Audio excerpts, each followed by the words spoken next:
Excited for the Fantastic Four movie this summer? Check this out.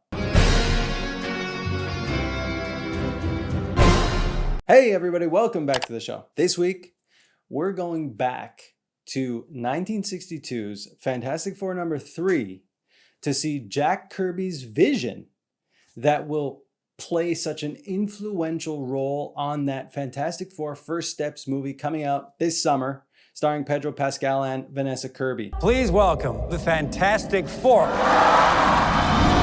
I don't think there's a more influential comic book artist ever than Jack Kirby. I think his vision, think about it, the way he could see things in his mind's eye, the way he could create from nothing all these great heroes, all these great cities, all these great villains.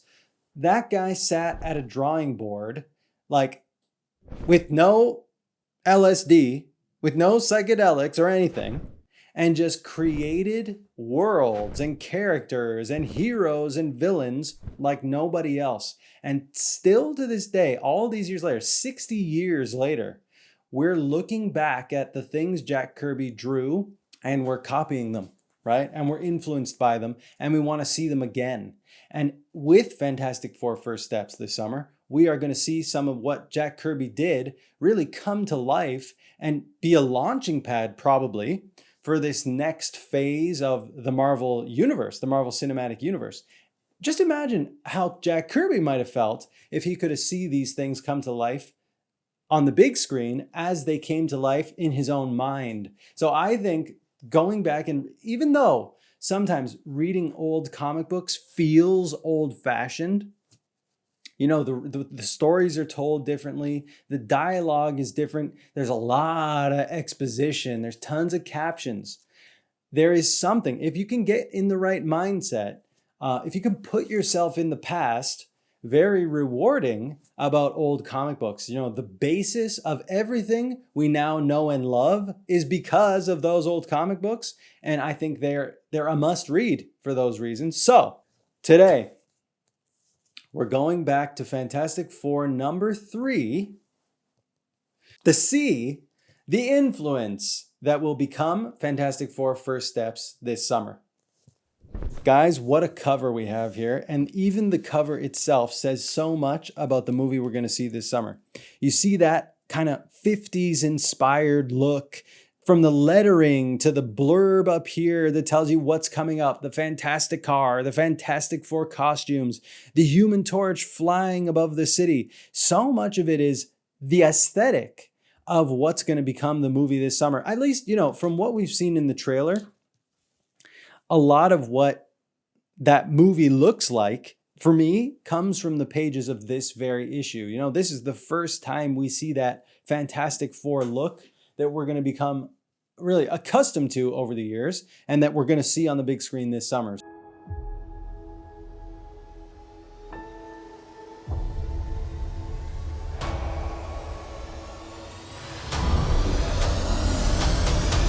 So if you're somebody really excited about that movie, this comic book is going to really fill in some blanks in what we've seen in the trailer. However, there is going to be a bunch of old-fashioned stuff, and there's some old-fashioned stuff fully right on this very first page with this villain, the Miracle Man. Guys, it's only in the oldest of comic book times that we get evil magicians, right? Who goes to circuses anymore? Nobody. We're done with that. Second of all, who is scared of magicians? Nobody. Are you kidding me? Except for David Blaine. He's pretty scary on account of he keeps putting sharp things through his body. Okay? That's not magic. I don't know what that is. But anyway, the Fantastic Four. By the way, this is the first time the Fantastic Four are in costume. So this is a big issue because this is the first time we ever see them in these famous suits, right? That they're going to be so known for. And this is the first time we see this four that they're going to become so known for. It takes a little while, it takes a couple of issues before they become the Fantastic Four we're so familiar with. So anyway, some great Jack Kirby goings on here on this page. He's got the Thing in costume, of course, in disguise.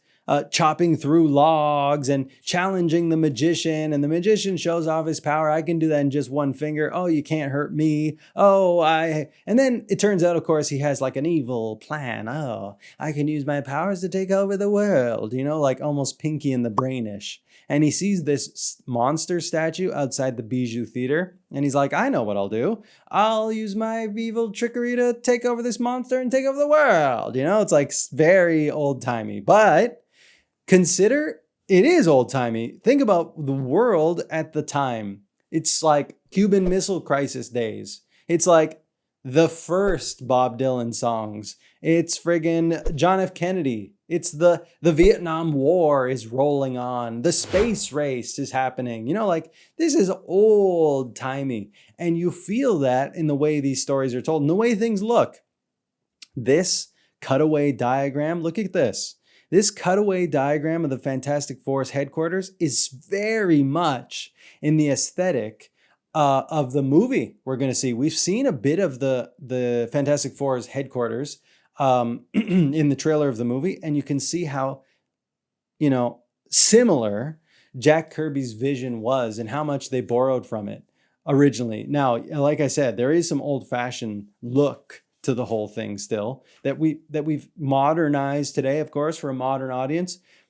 And there's a science fiction-y, pulp sci-fi storyline, plot line here that we've sort of lost over time, right? We no longer tell these "the monster lives" type stories, the Blob and things like that. That's we've kind of moved past that sort of storytelling. But what set the Fantastic Four apart long ago, back in these old days, was that it was almost a sci-fi comic book. It wasn't like a Spider-Man or the Hulk or the Avengers even, or any peers of it. If I can use the word peers, it wasn't like any of its contemporaries, I should say, in that it was a sci-fi comic book. And that's cool, actually, looking back about it, that it plays on invention and technology and science and, in its own way was visionary about some of those things. Like in 1963, they didn't have any damn inventions, basically, right? They barely had inventions. Think about it.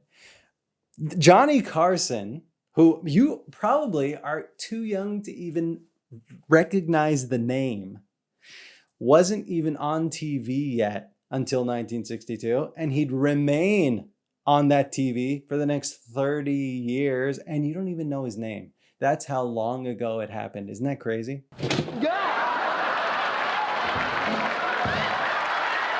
So that's what I mean about it being another world. And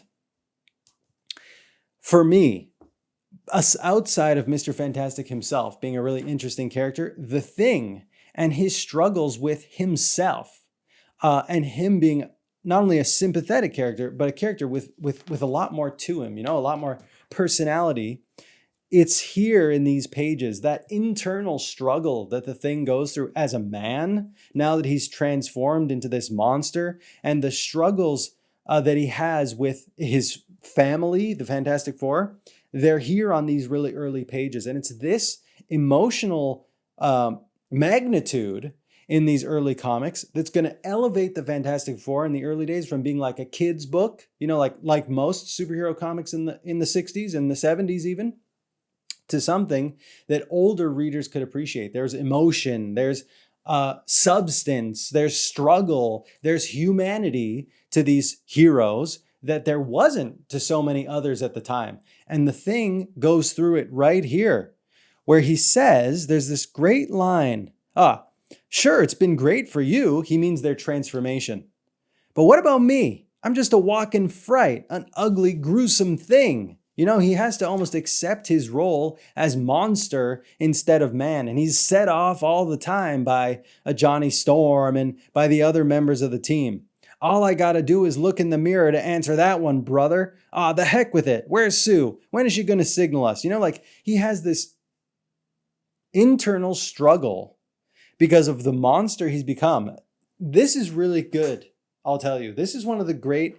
You can say a lot of things about Stan Lee's writing and how it's so dense and how it's lacking in any sort of style that we would consider modern story writing, right? There's so many things that are different about it. And there's so much he gets credit for that I think the artists deserve credit for.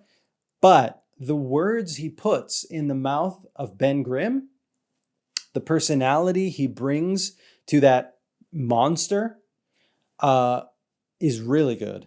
And it's really modern, and it's really influential, and it's what we're going to see begin to change comic books and begin to lift Marvel above the competition and become the famous Marvel comics that it will become. So it's really there where we see it with the personalities. And of course, you know, that's without pointing to all the incredible Jack Kirby art we have in these pages. But this is, for me, probably the greatest team up in comics history. And I know that's not a stretch, right? Stan Lee and Jack Kirby changing comics forever in the 1960s, here in the pages of the Fantastic Four. So if you're looking forward to Fantastic Four First Steps this summer, you owe it to yourself to go all the way back to the very beginning, to the early 60s, to look at the comics that changed comic books forever.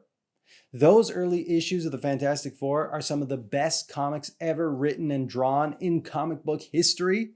And if you're a comic book fan or somebody looking to get into comics, there's no better place to start than the Fantastic Four. Well, like and subscribe, guys, if you've been enjoying the show. I'm Dill Comic Books. Lots more to come. See you next week.